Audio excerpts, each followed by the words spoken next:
halata mo ng pag parang nag-ano yung ano, balahibo mo.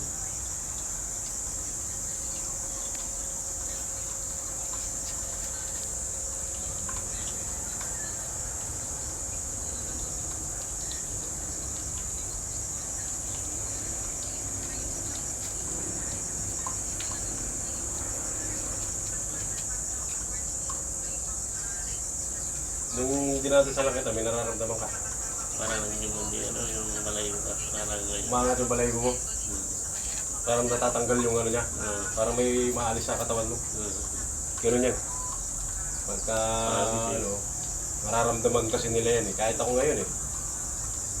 Sabi ko sa kanila, pag silang gagawa ng ano, dahil makakalaban nila, yung Panginoon Diyos at saka yung aking gabay, siyempre, hindi naman ako hahatol eh. Pero naman eh. Sila ang hahatol, ang Panginoon Diyos ang gagawa ng ano sa kanila. Ng mga kasalanan nilang mga mahikang itim na yan. Hindi talaga sila uubra sa Panginoon Diyos.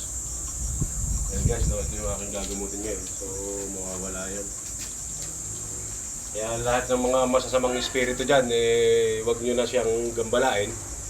At saka malalagot kayo sa Panginoon na dahil ang Panginoon Diyos ang magpapagaling sa Kanya, hindi naman kung sino. Hindi naman ako. Sinangkapan lang ako niya para maggamot ang tao. Kaya gagamutin ko po siya. Siya po ay laging madalas na nanaginip ng mga masasama na bagay. Kung ikaw man napapanood mo siya, tigilan mo na. Dahil unang-una, ang Panginoon Diyos ang makakalaban mo. Hindi ako.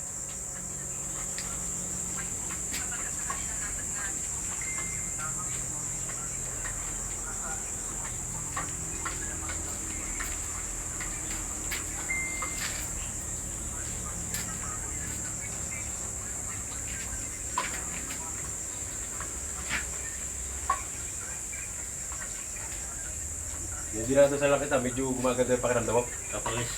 Nagpapawisan ka? Yun na yun. Natanggal na yun.